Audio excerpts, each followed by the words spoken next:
Hello दोस्तों। आज का जो हमारा टॉपिक है वो है second urbanization in India, presented by Somvir Singh. देखिएगा, इसके अंदर हम पढ़ेंगे कि भारत में द्वितीय नगरीकरण किस प्रकार से हुआ।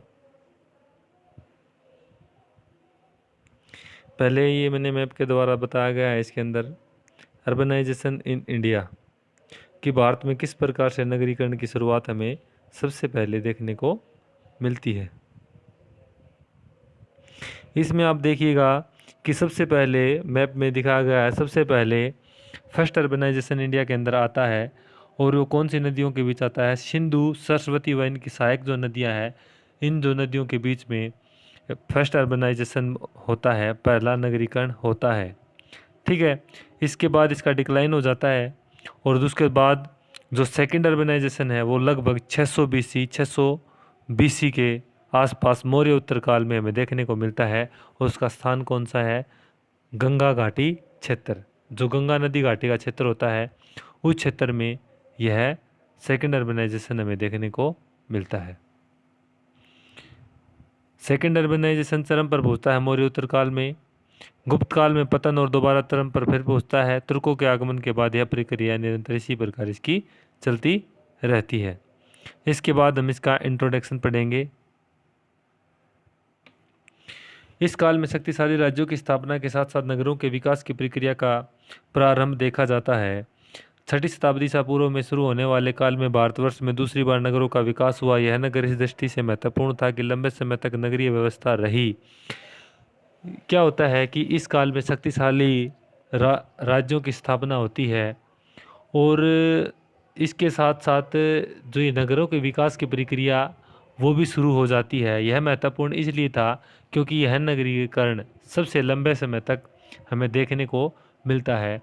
इस नगरीकरण की प्रमुख विशेषता क्या थी कि इसमें जो प्रयोग किए जाने वाले जो मृद भांड थे NBPW जैसे उत्कृष्ट बर्तन थे, जो जिसको हम नॉर्थ ब्लैक पॉलिश वेयर बोलते हैं, का प्रयोग करते थे, वो लोग रहते थे। इन बस्तियों में व्यापार तथा जनसंख्या में निरंतर बढ़ोतरी होती रहती थी।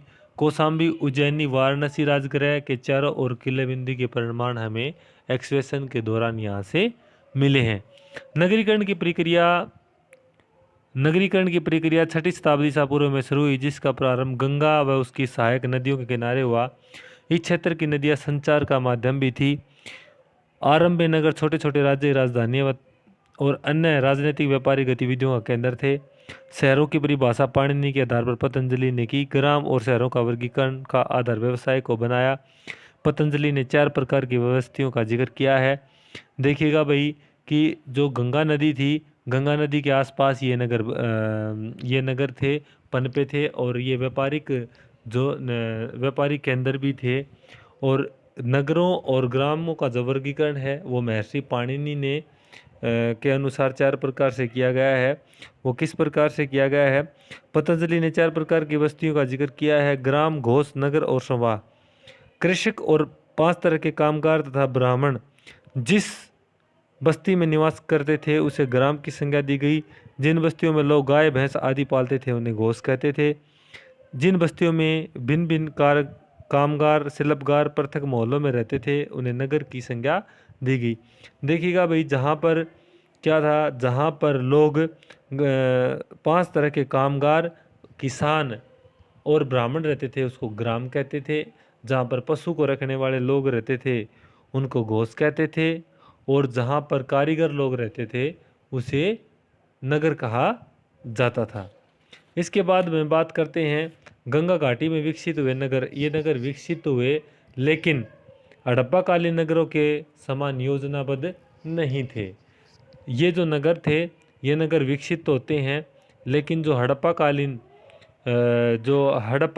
जो नगर थे उनके समान विकसित नहीं थे। इनमें हमें क्या देखने को मिलता है कि इस समय साहित्यों की रचना होती है और उन साहित्यों के अंदर जो इनका जो विवरण मिलता है वो अतिशयोक्तिपूर्ण मिलता है, क्योंकि उसके अंदर इन नगरों को बढ़ा चढ़ाकर इनके वैभव को दिखाया गया है। लेकिन हमें आर्कोलॉजी के प्रमाण के तौर पर, फैक्ट के तौर पर हमें ऐसा कुछ देखने को नहीं मिलता है जैसा वैभव उन्होंने साहित्य में दिखाया गया है या दर्शाया गया है। ऐसा हमें देखने को नहीं मिलता है। तत्कालीन साहित्य में अयोध्या वैशाली जैसे नगरों का क्षेत्रफल 50 वर्ग किलोमीटर दर्शाया गया, लेकिन उत्खनन के दौरान प्रमाणों में इसकी पुष्टि नहीं होती है। इसी प्रकार महलों आदि का वर्णन वर्णन भी है। प्रोफेसर आर के शर्मा ने तत्कालीन नगरों का उत्खनन करवाया, जिसमें भौतिक जीव बहुत ही अच्छा नहीं था। मध्य गंगा के किनारे जैसे कौशाम्बी, वाराणसी, खेरड़ी, वैशाली, राजगृह, चंपा जैसे शहरों का उद्घाटन, तो वहाँ के मकान जो हमें जो उत्खनन के दौरान मिलते हैं मिट्टी के मिलते हैं, उनकी छात जो है छाजन की मिलती है। हाँ, नगरीकरण हमें देखने को मिलता है, लेकिन वो तब मिलता है जब राजगृह से पाटलिपुत्र को राजधानी ट्रांसफ़र की जाती है, और तब हमें पक्की ईंटों के बने मकान, नगर और किलेबंदी हमें देखने को वहाँ पर मिलती है। इसके बाद आता है भाई नगरीय क्रांति। नगरीय क्रांति के बारे में गॉर्डन चाइल्ड की एक बुक है द अर्बन रिवोल्यूशन। नगरीकरण के तत्व के बारे में बताया गया है कि नगरीकरण के तत्व कौन कौन से होते हैं। पहला तो ये है कि भाई शासक की उपस्थिति होनी चाहिए, बिल्कुल सही बात है। सेकेंड अर्बनाइजेशन में शासक की उपस्थिति थी मगध की, मगध का राज था, मगध का राज हमें देखने को मिलता है।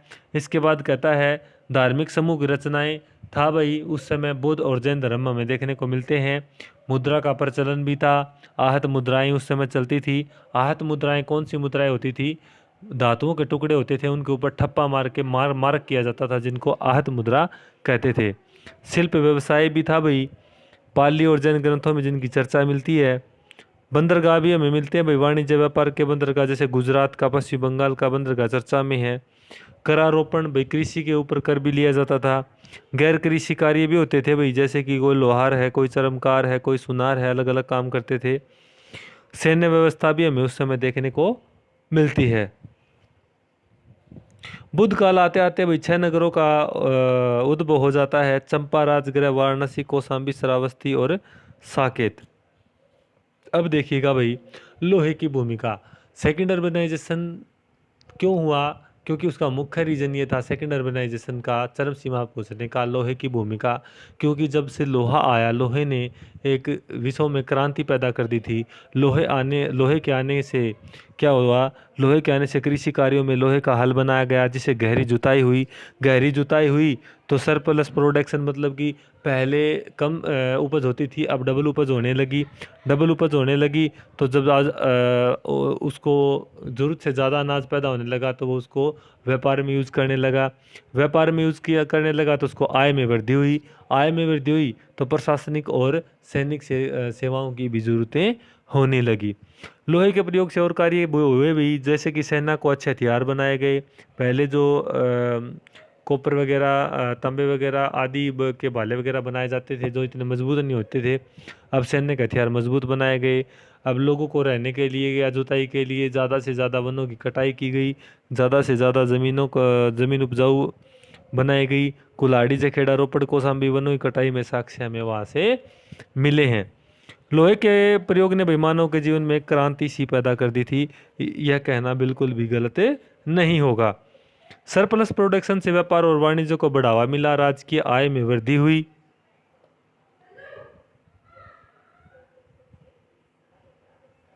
Surplus production